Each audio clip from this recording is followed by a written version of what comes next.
ढाका पहुंचे जिया के बेटे रहमान। 50 लाख से ज्यादा समर्थकों ने जबरदस्त स्वागत किया। तारिक रहमान के आने से बीएनपी में उत्साह। क्या बांग्लादेश की समस्या ठीक हो जाएगी?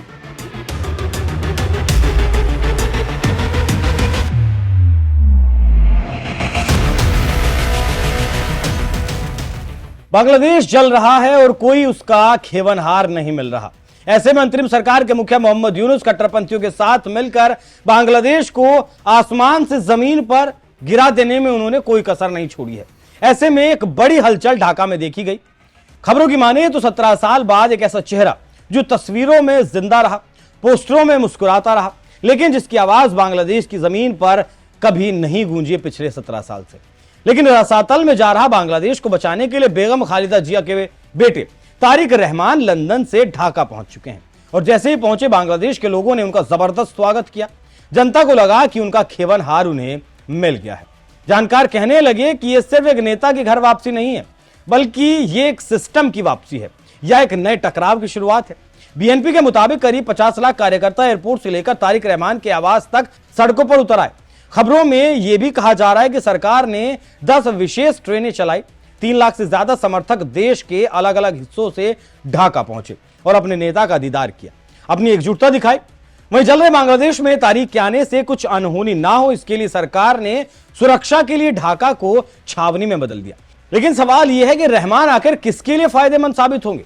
आप जानते हैं कि पूर्व राष्ट्रपति जियाउर रहमान के बेटे हैं तारिक और पूर्व पीएम खालिदा जिया के उत्तराधिकारी।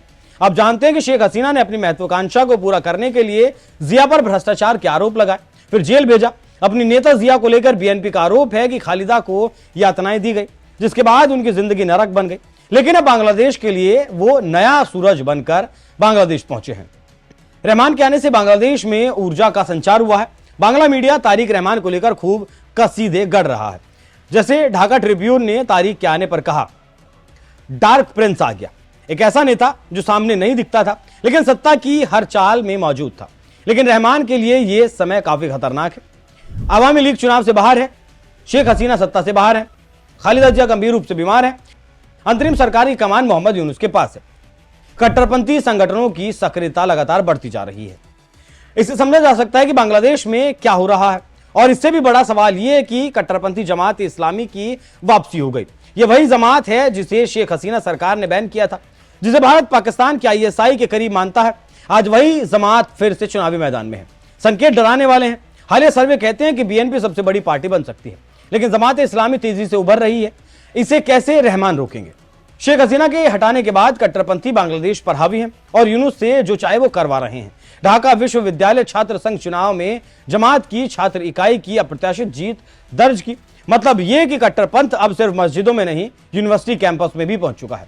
भारत के लिए यही सबसे बड़ा अलार्म है, क्योंकि जमात को जानने वाले कहते हैं कि जमात का इतिहास भारत विरोध, पाकिस्तान समर्थन और कट्टर इस्लामी राजनीति से जुड़ा रहा है। दिलचस्प बात यह है कि भारत आज बीएनपी को एक बेहतर विकल्प के तौर पर देख रहा है। इतिहास उल्टा रहा है। बीएनपी और भारत के रिश्ते कभी हम सामान्य नहीं रहे, हमेशा तनावपूर्ण ही रहे हैं। लेकिन हालात बदल चुके हैं। ऐसे में नई दिल्ली के लिए बीएनपी अब कम बुरा विकल्प बनता दिख रहा है और तारिक रहमान इस समीकरण की चाबी है। 1 दिसंबर को प्रधानमंत्री नरेंद्र मोदी खुले तौर पर खालिदा जिया की बीमारी पर चिंता जताते हैं। बीएनपी सार्वजनिक रूप से भारत को धन्यवाद देती है। यह कोई साधारण घटना नहीं थी। यह संकेत है कि भारत और बीएनपी एक दूसरे को फिर से समझने की कोशिश कर रहे हैं। लंदन में रहते हुए तारिक रहमान ने कहा था कि न दिल्ली न पिंडी, सबसे पहले बांग्लादेश। जमात की कड़ी आलोचना की। यूनुस सरकार के लंबे अवधि के विदेश नीति फैसलों पर खुली आलोचना की। यही वजह है कि कट्टरपंथी ताकतें तारिक की वापसी से असहज है। सूत्रों का कहना है कि बीएनपी और जमात के बीच चुनाव से पहले टकराव की आशंका है। ढाका की सड़कों पर शक्ति प्रदर्शन सिर्फ भीड़ नहीं था, यह एक संदेश था। अब सवाल उठता है कि क्या 17 साल बाद लौटा डार्क प्रिंस बांग्लादेश को स्थिरता प्रदान कर सकता है या फिर वापसी एक नए संघर्ष की शुरुआत है? क्या भारत बीएनपी पर भरोसा कर पाएगा या ढाका एक बार फिर कट्टरपंथ और अस्थिरता के दलदल में फंस जाएगा?